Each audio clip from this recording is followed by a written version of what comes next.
Welcome to another edition of the Dementia Care Partner Talk Show. Now, here's dementia care expert Teepa and your host, Greg Phelps. Hello and welcome to Positive Approach to Care's Dementia Care Partners podcast series, brought to you in part by Truelta, extending the length of time that seniors age in place by building skills to help families manage care at home. I'm your host, Greg Phelps, and joining me as usual is Teepa Snow. Now, normally, we schedule our topics ahead of time based mostly on questions submitted by our podcast listeners. Today, however, Teepa has agreed to a little role playing without knowing the topic, and things could go bad quite quickly. So here we go. Teepa, come on, it's time to go. Where are we going? Well, I told you before, you're going to your new home today. Now, come on, My get your what? stuff. I'm going to my what? Your new home. No, I don't. Okay, I don't we need to go to my visited- new home. We visited it. We've been I've there. never been. This is where I live. What are you talking about? We've been there about 5 times, and we've moved a bunch of your stuff there.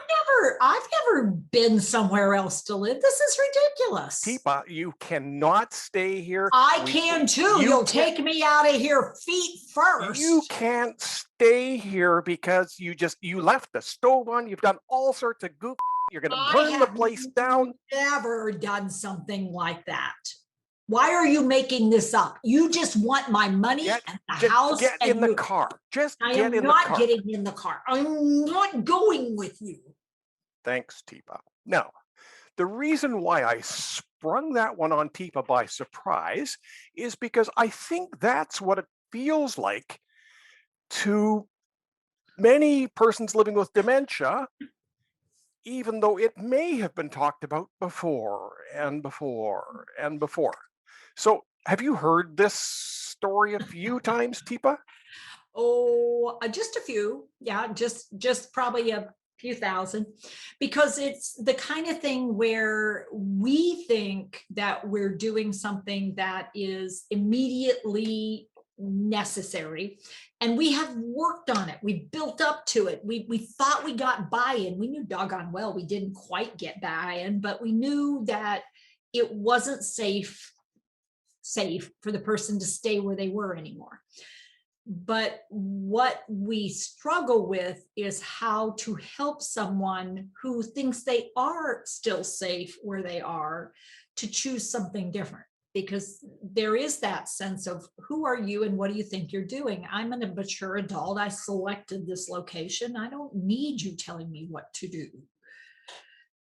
And, I don't think anybody intends it to come across as Greg did it, but to the person who's on the receiving end of this, number one, it's new information, even though it's not new information.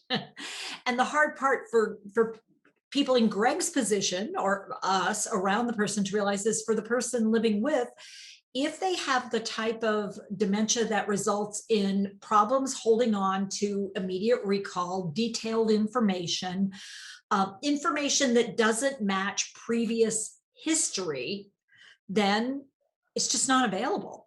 And people will say, well, she's got to have realized, she saw us pack everything up. And it's like, sure enough, did. But then that stuff that got packed up is gone. I don't remember the process of getting it packed up and the reason for it packing up. So I might also do something else, which is call the police and wonder why my place has been robbed or it's been vandalized, or I might call them on you and accuse you of trying to do something that, and this is all happening because I feel threatened. So if a person is in this situation, and many families eventually face this, when and how should we plan? Because, as you say, involving the person living with dementia might be okay when they're younger and able to comprehend, et cetera, et cetera, et cetera. But that plan may be thrown virtually out the window by the disease, not by them, the disease. Right. And one of the things is to consider, well, maybe we're not the right messengers. And so sometimes we keep trying to be the messenger when we're not a good messenger for this. This could be, and my pattern is typically to try something that says, we need to try something different. The authority figure, which could be a physician, it could be health services, it could be adult protective services, it could be the sheriff's department because of a fire incident or a fire risk situation, is requiring, and this is the important thing, for right now. For right now, we've got to try something different. So they want you to go and be somewhere else for right now. They're saying right now, staying here is not an option. Now, Greg, think about how that's different than you're going to have a new home. How's that different? Well, it leaves the door open to me mentally. Like I'm not as resistive immediately. I'm not going to push back as Yeah, much. because for right now there's an element of hope. I mean, for right now, and I could finish it off with, and for the foreseeable future, I cannot imagine a future in which you would be able to come back. That's my reality.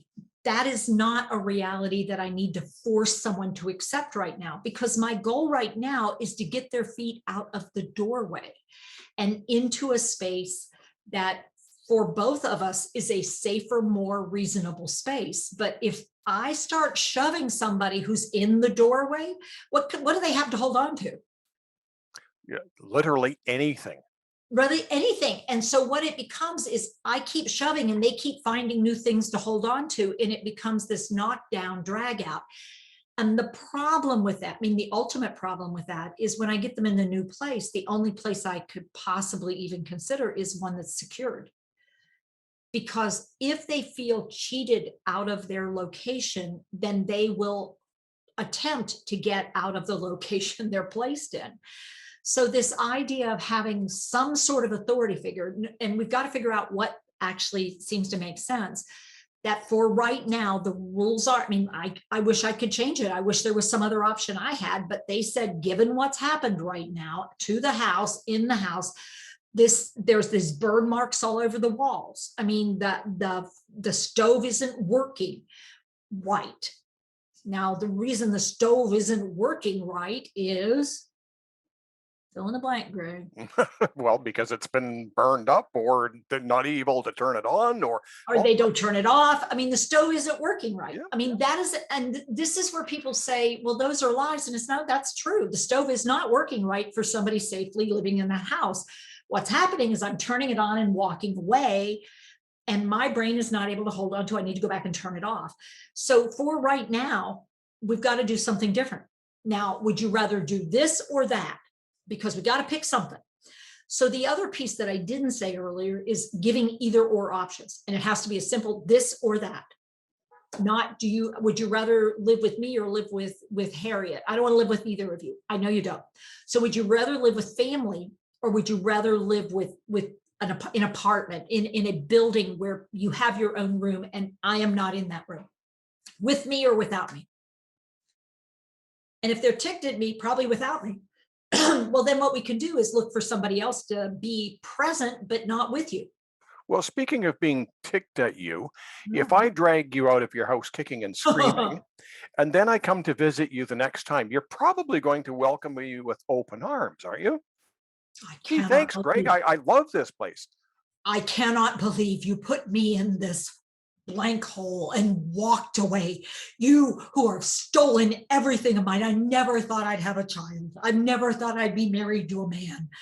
I mean, because in that moment, when I see you again, this is what, I don't remember details. I do remember sometimes emotions and what triggered that emotion. And if you were the face, you were the voice, you were the presence when this occurred, oh, I can hold on to that a long time, because that threatened my very sense of self, every belief in my relationship with you I ever had, my sense of safety and comfort, my space, my place. You took it all away, you.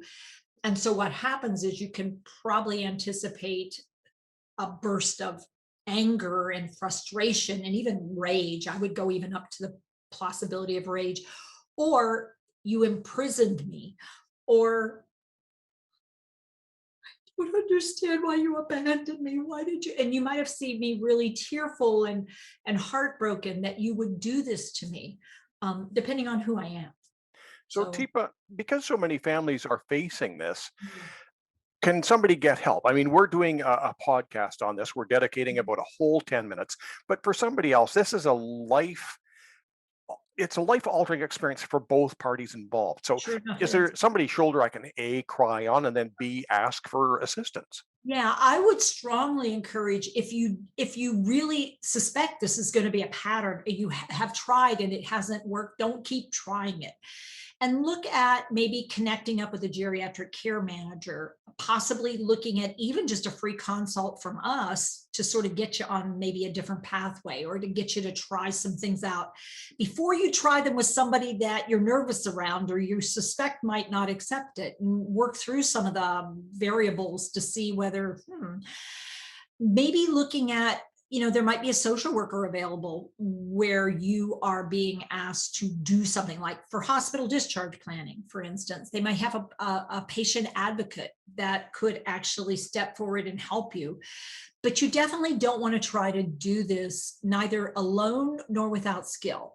Because if we have someone who is unaware of their deficits, um, trying to point out their deficits during a time you're also trying to rob them of their home, their safe space, in their mind, is more than likely going to backfire or create a barrier that makes it almost impossible to do anything that gives them a sense that you value them. And it can last quite some time and can interfere with care and even well-being for the person. Teepa, thank you very much for going along with the role playing. Thanks for the opportunity, I think. Thank you, Teepa. And remember, if you're a family care partner looking for more packed videos, as well as other fantastic training resources, call your local area agency on aging and ask for Truelta. Our friends at Truelta offer a learning platform specifically for family care partners, and it's often included in resources from your local county or state government in the US. You can find more information at www.truelta.com. That's TRUALTA.com. And yes, podcast listeners around the globe can also Google Truelta.com. Join us again next time.